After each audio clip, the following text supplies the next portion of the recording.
ठीक है ना, जिस तरीके का उसका शरीर था 50 केजी उसका नॉर्मल वेट है।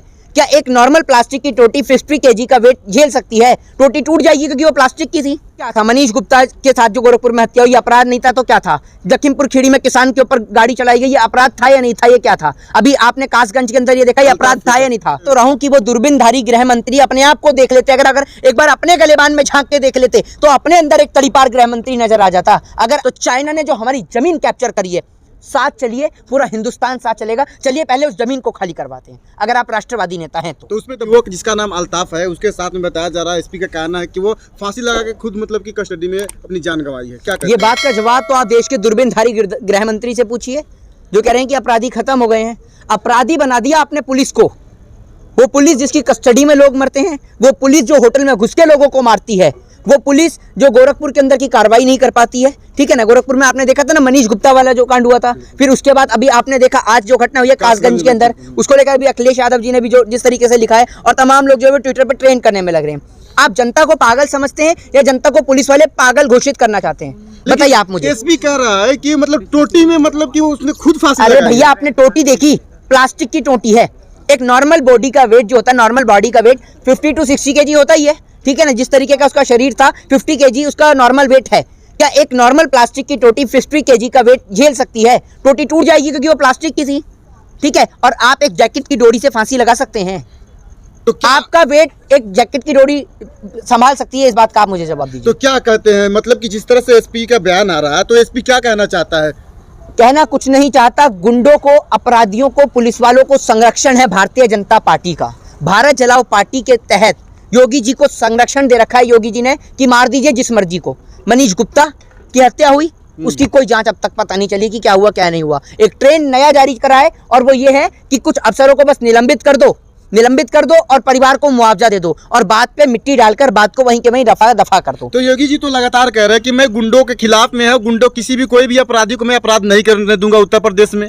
तो योगी जी तो ये अपराध नहीं है तो क्या था? मनीष गुप्ता के साथ जो गोरखपुर में हत्या हुई, अपराध नहीं था तो क्या था? लखीमपुर खीरी में किसान के ऊपर गाड़ी चलाई गई, ये अपराध था या नहीं था? ये क्या था? अभी आपने कासगंज के अंदर ये देखा, ये अपराध था या नहीं था? बताइए ना आप मुझे। आप इस देश को किस ओर लेकर जा रहे हैं? क्या इस देश के अंदर जो आप रक्त रंजिश की जो राजनीति कर रहे हैं, जो आप खून बहाने की राजनीति कर रहे हैं, क्या आप चंद वोटों के खातिर जो आपने पुलिस के हाथ में इतनी बड़ी कमान थमा दी कि पुलिस जो है वो लगातार लोगों को मार रही है, और आप क्या करते हैं? सिर्फ उनको निलंबित कर देते हैं। मेरे भाई, निलंबित कोई ऑप्शन नहीं है। जिसका बेटा गया उस बाप से आप जाकर पूछिए, लोग पुलिस कस्टडी में क्यों जाते हैं? लोग पुलिस, अगर कोई अपराधी मुजरिम जो होता है, अगर वो अपराध करता है, जेल क्यों ले जाया जाता है उसको? ताकि वो सुधर के आया जाए बाहर। ठीक है, वो अपने कर्मों को सुधारे। अब इसका मतलब ये नहीं कि आप उन्हें मार दें। आप पागल समझते, वॉशरूम से ऊपर इतनी ऊपर टंकी है और वो देख रहे हैं कि आप उसकी बॉडी बैठी हुई है और आप कह रहे हैं फांसी लगा ली। आप किस तरीके से पागल घोषित करना चाहते हैं लोगों को? तो क्या मतलब कि जिस तरह से ये घटना घटी है, और कुछ लोग का कहना आप भी कह रहे हैं कि स्क्रिप्टेड है, तो एक तरह से योगी सरकार कहती है कि हमारे उत्तर प्रदेश की प्रशासन ये पूरे राज्य के लिए एक नजीर बन चुका है, उससे सबक सीख रहा है। क्या यही सबक सीख रहा है कि एक उत्तर प्रदेश हाँ, बिल्कुल सबक सीख रहा है, और यही सबक सीख रहा है कि आप किसान का खून बहाइए, आप आम जनता का खून बहाइए, क्योंकि आपकी सरकार की औकात नहीं है देश के अंदर। वो लोग जो विदेशी जो लोग घुसते हैं, चाहे चाइना कब्जा कर ले इस देश के ऊपर, चाहे इस देश में जम्मू कश्मीर के अंदर हमारे देश के जवान शहीद हो, आपकी औकात नहीं है उन्हें मारने पीटने की। आप मारते हैं आम जनता को। आप इस देश की आम जनता को मारने में लगे हुए हैं, इस देश की आम जनता की कमर तोड़ने में लगे हैं। ये पहला देश का, पहले मुल्क के प्रधानमंत्री और पहले देश के, पहले मुल्क के ऐसे मुख्यमंत्री हैं जो अपनी ही आम जनता को मरवाने में लगे हैं। बाहर किसी को मारने की इनकी औकात नहीं है, ये अपने ही देश के नागरिकों को मार रहे हैं। लेकिन योगी जी का तारीफ मोदी जी करते हैं, और अमित शाह उत्तर प्रदेश में जाकर दूरबीन से, जैसा कि आपने कहा कि उनको नहीं मिला था, दूरबीन से गुंडे को खोजते हैं। अरे भैया, मैं कह तो रहा हूं कि वो दूरबीनधारी गृह मंत्री अपने आप को देख लेते। अगर एक बार अपने गलेबान में झांक के देख लेते तो अपने अंदर एक तड़ीपार गृह मंत्री नजर आ जाता। अगर वो दूरबीनधारी गृह मंत्री अगर वो देख लेते, वो जो किसान के ऊपर जो गाड़ी चढ़ाई गई थी लखीमपुर में, वहां देख लेते तो गुंडे आपको नजर आ जाते। अगर वो दूरबीनधारी गृह मंत्री अगर वो गोरखपुर की ओर देख लेते तो उन्हें वो मनीष गुप्ता वाले पुलिस वाले नजर आ जाते। और अगर आज वो दूरबीनधारी गृह मंत्री अगर अल्ताफ की ओर देख लें, कासगंज की ओर देख लें, तो वो उनको खुद वहां बदमाश नजर आ जाएंगे। तो इसका क्या मतलब निकलता है? ये सब स्क्रिप्टेड है, कोई मतलब नहीं निकलता। लोगों की जान आज बहुत सस्ती हो गई है, लोगों की जान कीड़े मकोड़ों से भी बदतर हो गई है। जब मर्जी जिस मर्जी को मार दिया था, और आप भी संभल के रहिए, हम तो संभल के हैं ही। कल को अगर हमें भी मारा जाएगा तो भारतीय जनता पार्टी के द्वारा। बस आपको कैसे लगता है कि भारतीय जनता पार्टी आपको मार देगी? क्यों भारतीय जनता पार्टी के विरोध में बोलते हैं? इसलिए मार देगी क्योंकि इस देश के अंदर, लोकतंत्र के अंदर अब आजादी नहीं है ना सरकार के खिलाफ बोलने की। आप पढ़ते नहीं, आपकी वीडियो में कमेंट लिखे जाते हैं, इतने सारे लोग हमें सोशल मीडिया पे कमेंट्स लिखते हैं, उसमें कमेंट्स में कहते हैं कि आपको गोली मार देंगे। मैं कितनी बार एफआईआर और रिपोर्ट दर्ज करा चुका हूं, कोई कार्रवाई करती है पुलिस? बताइए आप मुझे। तो क्या आपको भी अपनी जान की खतरा महसूस हो रहा है अरे भारतीय भैया, जनता पार्टी क्यों नहीं है? क्यों नहीं है? इनके नेता पार्टी के आप इतनी सारी, मैं आपको प्रूफ के साथ, एविडेंस के साथ दिखा सकता हूं, और विदाउट एविडेंस मैंने कोई भी कंप्लेंट दर्ज नहीं कराई। मेरे पास कंप्लेंट की रिसीविंग है, मैं दिखा सकता हूं रिसीविंग भी। कौन आपको धमकी देते हैं आपको? ये बीजेपी के लोग, और कौन देगा? कि आप मोदी जी के खिलाफ क्यों बोलते हैं? आज हम लोकतंत्र में नहीं रहते।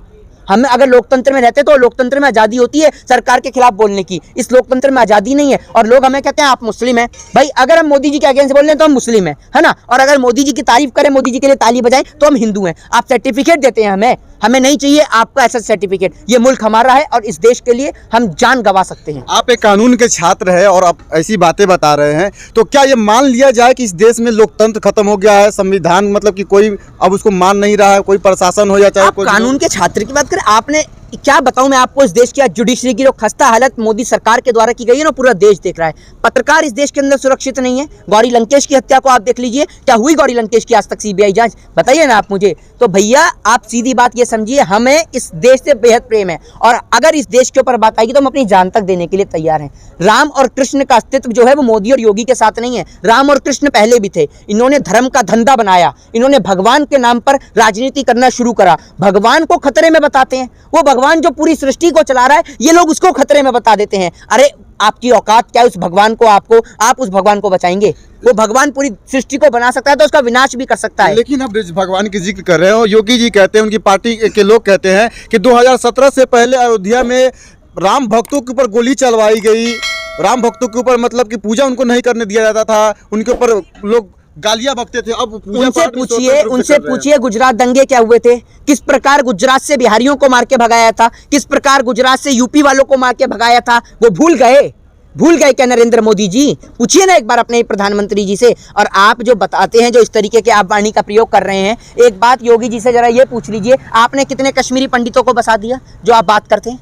7 साल हो गए ना, आपने क्यों नहीं बसाया जाकर? बताइए। तो 370 हटाया ना उन्होंने, 370 हटाकर लोगों को 370 हटा दिया। व्यापारियों को गोलियां लग रही हैं, व्यापारियों को गोलियां लग रही हैं। आपने कितने मकान खरीद लिए जम्मू कश्मीर में? बहुत दिखा रहे थे ना, जम्मू कश्मीर में लोग फ्लैट खरीद रहे हैं। उन अंध भक्तों से निवेदन है कि जम्मू कश्मीर में फ्लैट खरीदने की तो आपकी औकात नहीं है। जो रेलवे बिक रहा है ना, एयर इंडिया बिक रहा है, कम से कम इसे ही खरीद लो, इसे ही अपने देश के अंदर बचा के रख लो। तो भी कहां रहा, वो तो इसी देश का प्राइवेटाइजेशन हो रहा है ना। फिर तो भारतीय रेल से अडानी ट्रेन, अंबानी ट्रेन लिखा हुआ नजर आ रहा है, और आपको तो शर्म ही नहीं आती है ना? वहां पुलिस कस्टडी में लोग मर रहे हैं, आपने तो बिल्कुल आंख पे काली पट्टी बांध ली है।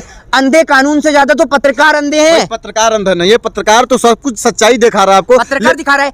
नेशनल चैनल खोल के देख लोगे ना तो शर्म आ जाएगी आपको। 24 घंटे अफगानिस्तान, तालिबान, चाइना, लोगों के दिमाग में ये मैं तो कल न्यूज ला के बैठ गया तो मुझे तो ऐसा लगने लगा कि मैं चाइना में ही रह रहा हूँ।